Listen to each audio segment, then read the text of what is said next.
পারমাণবিক সংখ্যা বৃদ্ধির সাথে পর্যায়ক্রমে আবর্তিত হয়। আমরা কোন জায়গাটা চেঞ্জ করে ফেলেছি বলতো? পারমাণবিক ভর বৃদ্ধির সাথে আবর্তিত হয়। ওইটা বাদ দিয়ে বলছি কি যে সাইডে লাগাই দাও। পারমাণবিক ভর বৃদ্ধির সাথে পর্যায়ক্রমে আবর্তিত হয় না আসলে আমরা বলছি পারমাণবিক সংখ্যা বৃদ্ধির সাথে পর্যায়ক্রমে আবর্তিত হয়। স্যার এখানে কোনটাকে কিভাবে সংজ্ঞাটা দেব?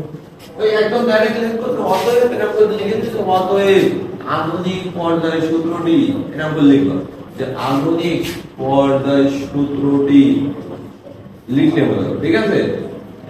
লিখে তারপরে দেখবেন যে মৌলসমূহের ভৌত রাসায়নিক ধর্মাবলী তাদের পর্যায় তবে একদম বৈধ সিরিয়ালে করে সিরিয়ালে লিখেছে মৌলসমূহের ভৌত রাসায়নিক ধর্মাবলী পারমাণবিক সংখ্যা বৃদ্ধির সাথে পর্যায়ক্রমে আবর্তিত হয়।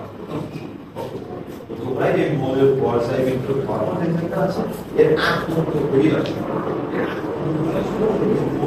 পর্যায়ক্রমিক ফর্মুলা করো সৃজনশীলের কথা, ঠিক আছে?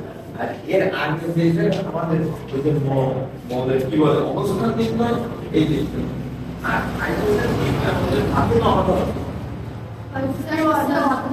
হাইড্রোজেন আছে অনন্ত এবং একমাত্র অনন্ত যে কোন জায়গায় বসে রয়েছে ধাতুতে এবং ধাতুকে একটা কড়া গ্রুপ আছে সেই কড়া গ্রুপের ভিতরে হাইড্রোজেন রয়েছে, ঠিক আছে? তারপরে ওই হাইড্রোজেন যেমন ব্যতিক্রম হিলিয়াম যেমন ব্যতিক্রম ওর বসানো তো ছিল মানে হিলিয়ামের ইলেকট্রন বিন্যাস করলে এ আছে হিলিয়াম 1s2 এসে কয়টা ইলেকট্রন দুটো, তাহলে এর গ্রুপ কত হওয়ার কথা ছিল? আর সোডিয়ামের এসে ছিল একটা, ওর গ্রুপ যেহেতু এক তো হিলিয়ামের গ্রুপ হওয়ার কথা ছিল কয়টা?